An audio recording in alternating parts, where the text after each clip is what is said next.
Mr. Trouble never hangs around when he hears this mighty sound.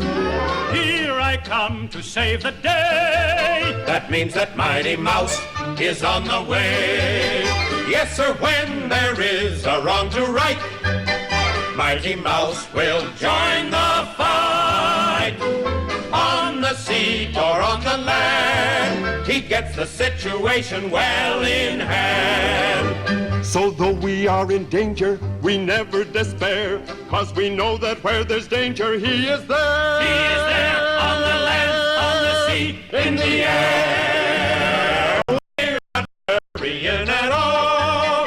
We're just listening for his call. Here I come to save the day. That means that Mighty Mouse is on the way.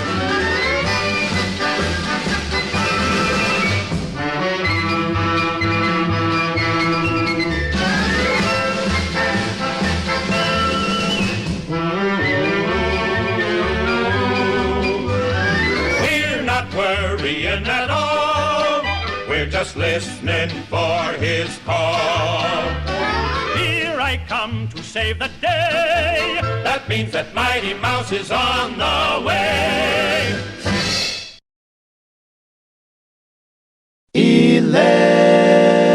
11ish. Good morning, how is everybody doing? I'm hoping that this is in sync. It looks like it's in sync. This is really early. It's like 8:30. Tuesday, the 17th of November. This is 11ish, number 30. 11ish is normally my 11 o'clock in the morning UK kind of virtual yellow post-it note where I can just get things off my chest. And normally I get up early, sort of 7, 8 o'clock in the morning, work through to about 10 o'clock. It's about that time I start to get hungry, start to think about coffee, and kind of want to have a break from the screen, from the computer. But today, because I'm working my temporary job this week from 10 till 2, I kind of got up early, had some coffee, and then I just want to get this posted by 9 o'clock. It gives me half an hour to chill before I go to work, and then consume more coffee, and then more food. And then I finish at 2 today, which is cool, because then I can get back and start working on other stuff. So, good morning. Hope you got coffee. Do join me if you've just woken up. Grab a coffee. I'm gonna see if I can post this question again, actually, because when I did it a minute ago, it actually puts it in the other. I've seen it being put in another seat. Let's see if it works. No, it doesn't work. I'm not quite sure. Answer question. Maybe I can answer the question. Maybe that puts it on the screen. Yeah, there you go. Yay! I'm gonna lock that as well. So, I've only just noticed that you can do this on Blab, and I really like it. Is that when you get asked a question, so that's forward slash Q and the question, it puts it up in one of the boxes. So on the recording, you've probably got me on one side and that on the other side. Although it will probably look weird on the recording, because instead of having the 16 by 9 slides, you've just got the 2, which is a bit weird, so it just looks in the middle. But I found this morning, and I found it quite interesting, because you kind of expect people to have issues in major big super cities, but I didn't expect it to be this high. There's a post on the Huffington Post this morning, which is interesting that it pops up now, that 1 in 5 New York City residents have a mental health problem. And I really don't think we give this much. I mean, it's an awkward one, because how do you have a dialogue about mental health problems without it having an effect on the way that society treats each other? You've seen it yourself. I've seen it, the way that people kind of disappear when there's mention of mental health. I have people that send me, email entries, just like diary entries about their life, and about how, why is it worth it? Why should I do it? And people treat me like this, etc., etc.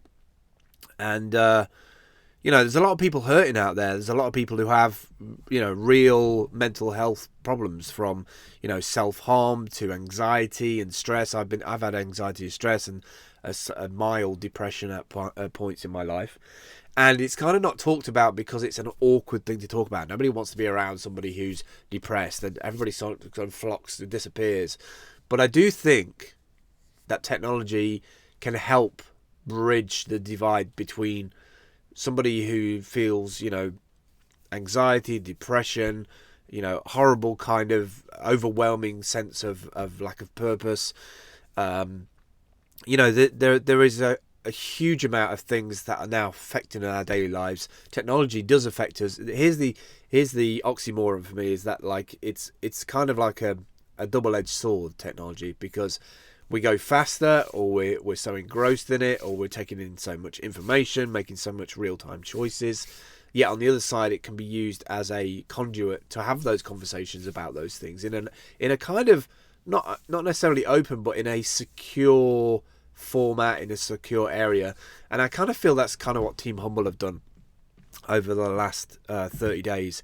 And the reason why I wanted to start something like Team Humble was, I for the first time ever, I fractured my wrist, and it was the first time in my life that I felt any kind of fear. I'm pretty fearless, but like it was the only time I had any fear that I had, restriction in my life. There was this kind of like, oh my God, I can't use this, and it's just me, and I have to adapt to using one hand and cooking and go to the toilet and all these things, all the things that people have when they break something. But 42 years on the planet, I have never broken anything, never fractured anything. So it was kind of a big deal. And I knew I was going to be off for a month, 2 months. And so, going online, trying out a new service like Blab, I looked at Blab. I thought, okay, I'll get chatting with people, and I don't have to do much really. I can just sit in front of the camera and talk.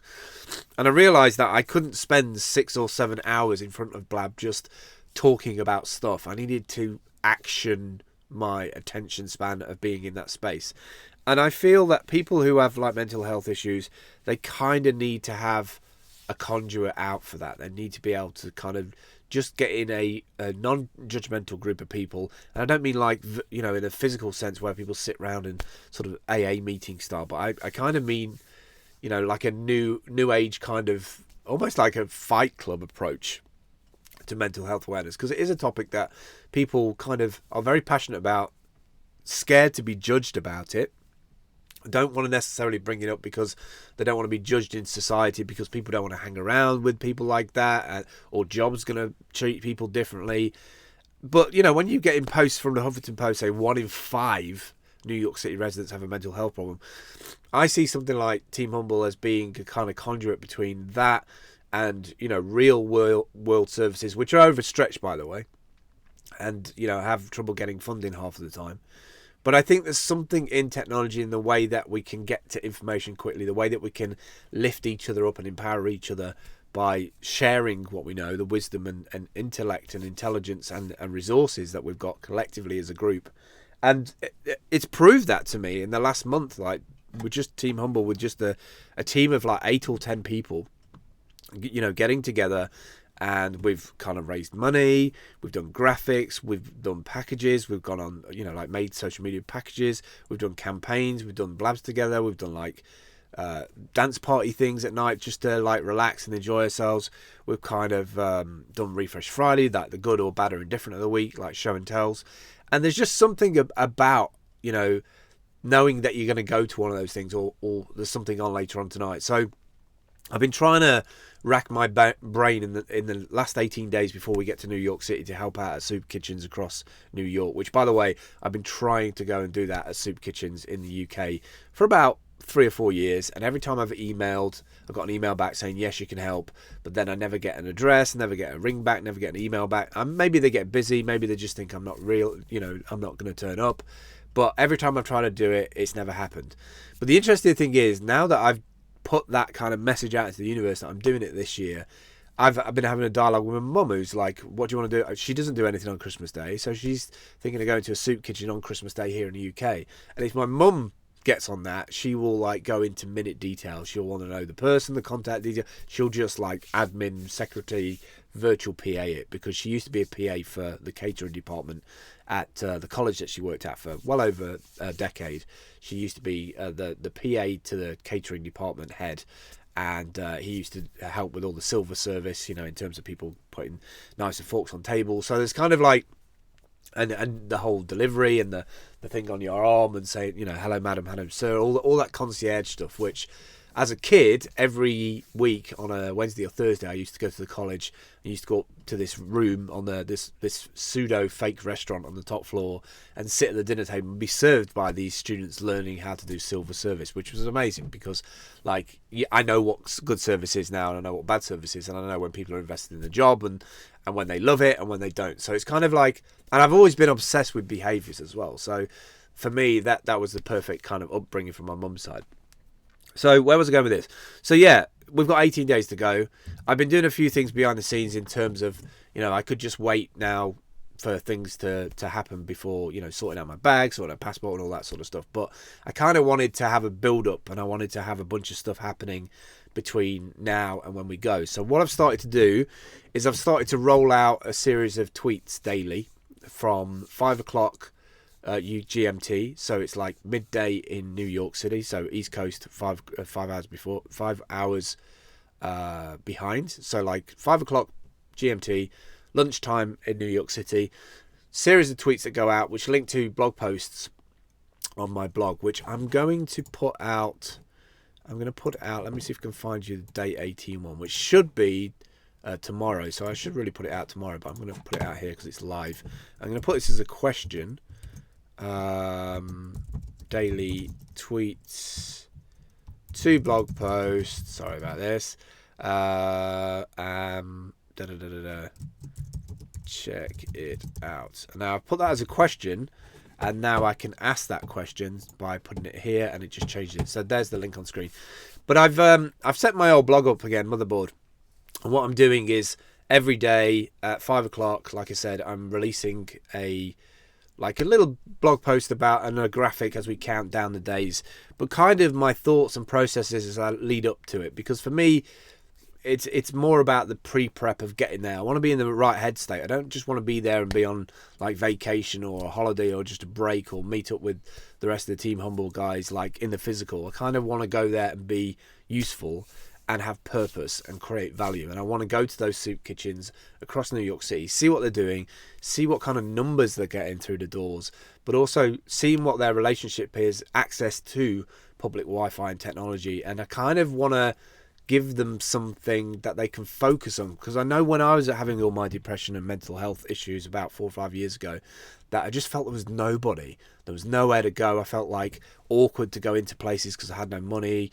I wanted to use their public Wi-Fi, but I didn't want to go in there, just sit down and just smell because I've not had a bath or a shower because the electric or the power's off at my house. And I wanted to go in as a customer and buy a coffee and sit down and sort of use their Wi-Fi, but do it in a kind of thoughtful way. So I kind of want to find out what that's like in New York City. Is there disdain for people coming in and doing that, or is it accepted that people can use that space and that public Wi-Fi? Because I remember 5 years ago when I went to New York, like public Wi-Fi was really sparse.